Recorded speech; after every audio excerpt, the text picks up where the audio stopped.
Morning and welcome to another stream covering the ACT Chess Association's online events, which are currently being held at leechess.org, while the ACT chess clubs are not meeting face-to-face due to COVID restrictions.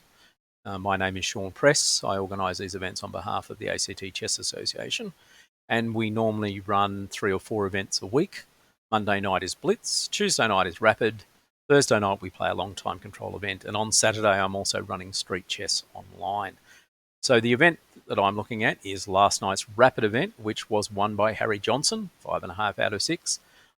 In second place, a very impressive result for Larry Cheng, who's one of our junior players, who scored 5 out of 6 and was undefeated, drew 2 games, won 4.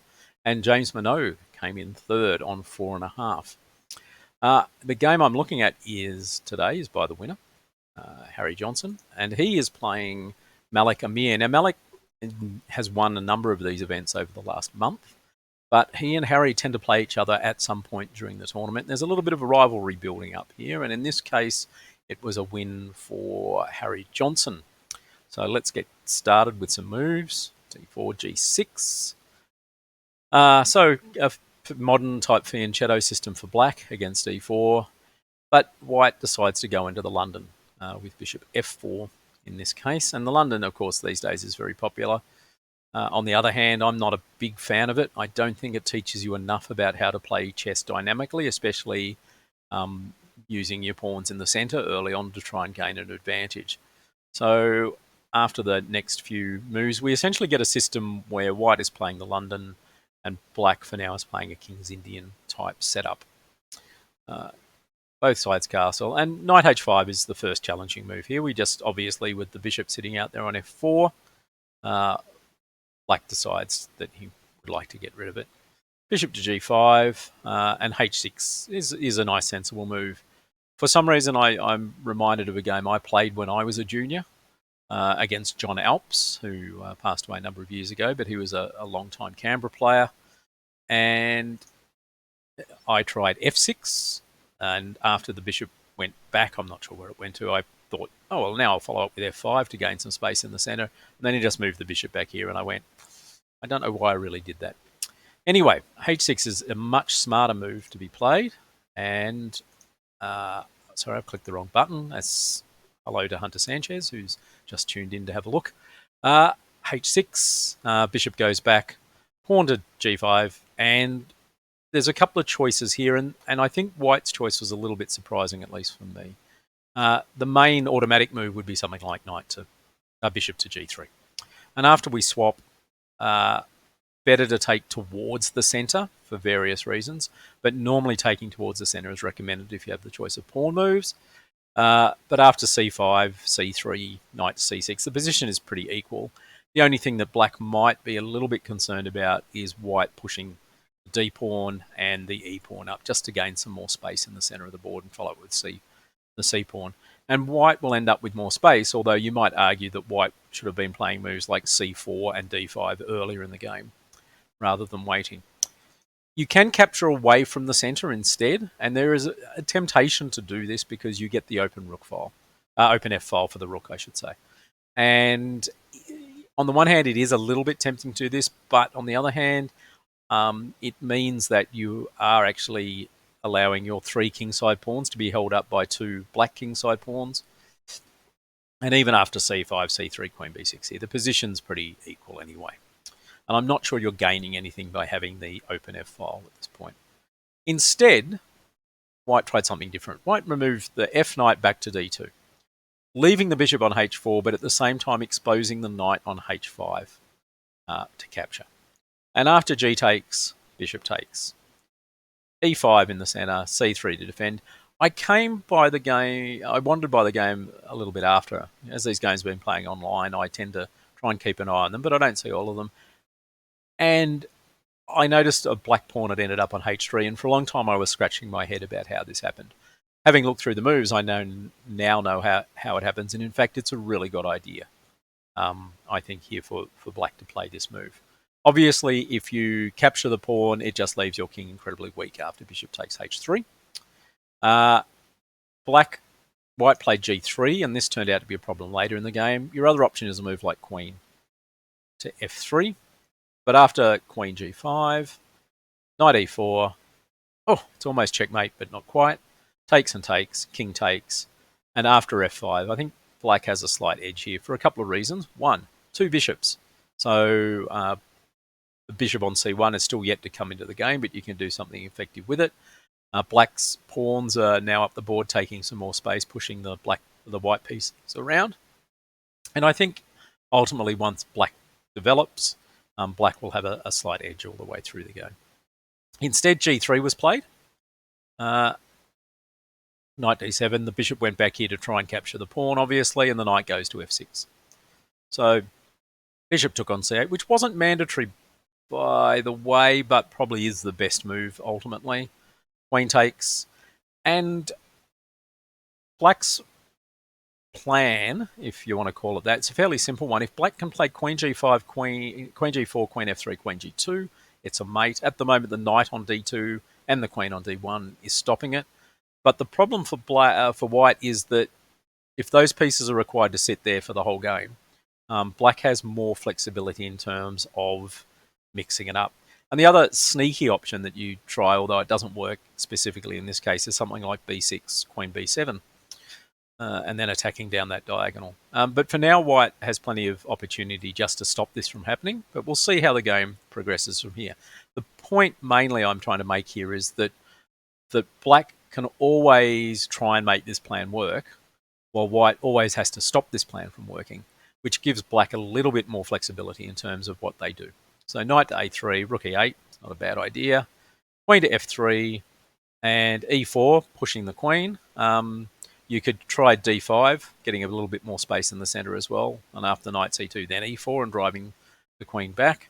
But if white doesn't do anything too outrageous in this position, black is going to find it a little bit harder to break through. So instead, e4 straight away, queen f4, queen f4, and this is where white got a little bit carried away in the position. Knight d5 was a nice move, attacking the queen, and the queen went to h4, and then bishop f6 was the right move. And this is where white made their big blunder. And in a sense, I don't blame them. The move looks obvious, but at the same time, it turned out to be a bit catastrophic. The problem is that queen needs to sort of hang around on the white squares for a bit longer. So queen to h5, and after bishop g5, threatening. There's a couple of threats in here.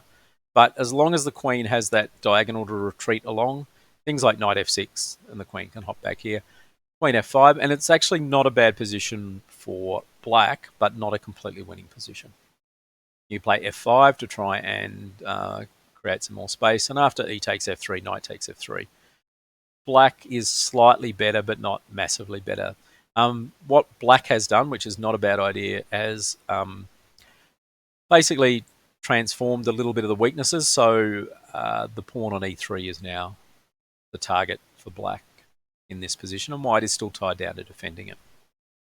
Instead, white grabbed a pawn and lost control of the g4 square, which for the moment didn't look significant until the queen actually appeared on g4. And now the problem isn't so much the queen f3, queen g2 plan, which is still being protected by the knight on d2, but bishop g4 traps the queen. Bishop g5, sorry. And the white queen has nowhere to go. And that's where white missed and white went wrong. So how do we get out of this? You could try knight takes e4 here,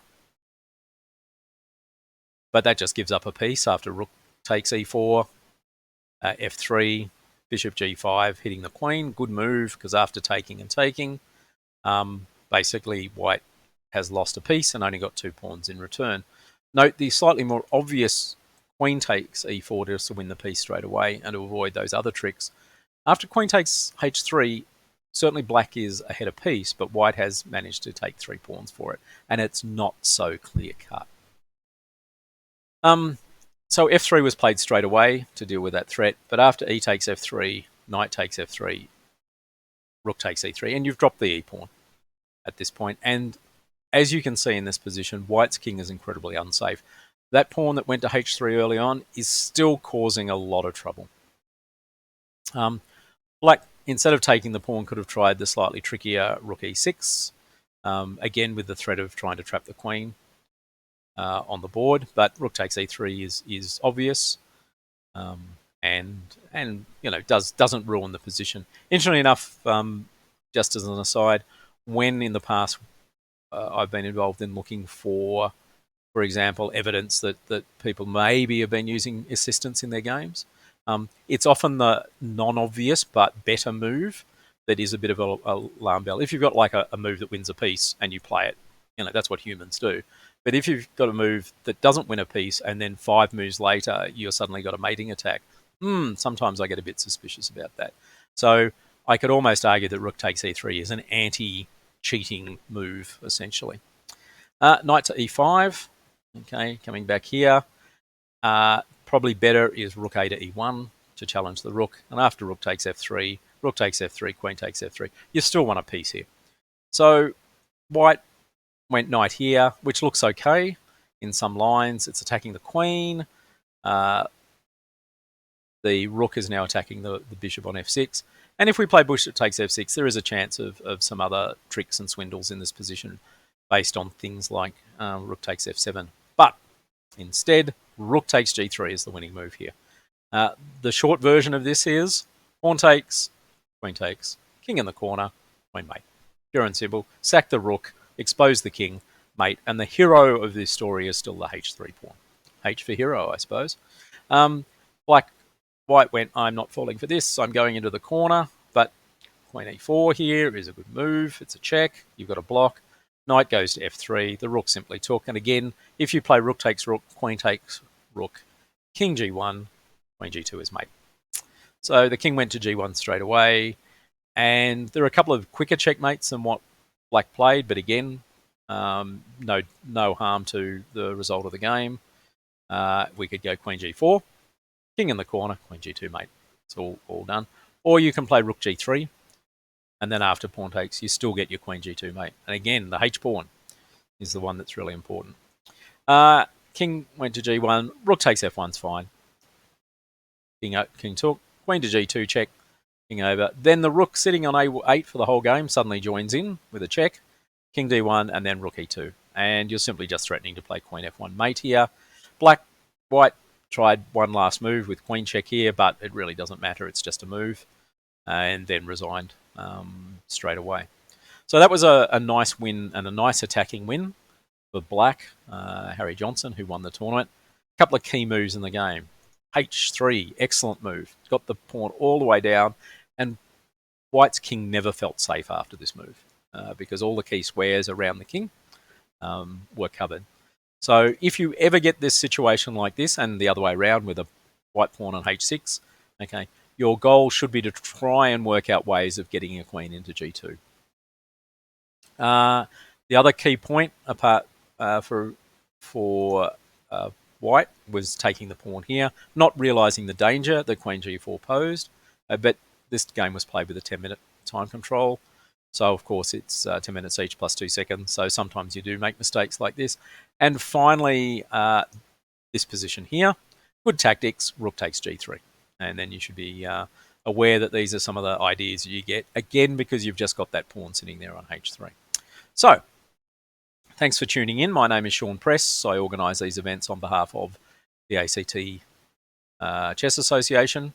This was from last night's Rapid tournament won by Harry Johnson, who also won the game I've just shown you. I try and do these summaries the day after the event. I haven't done the last couple of Blitz events because for some reason Tuesdays has got me busy. But otherwise I do try and have a look at a game, analyse the moves, make some suggestions about how you can incorporate the good ideas in your own games and how to avoid the mistakes. So it's half news and half training. So thanks for tuning in today.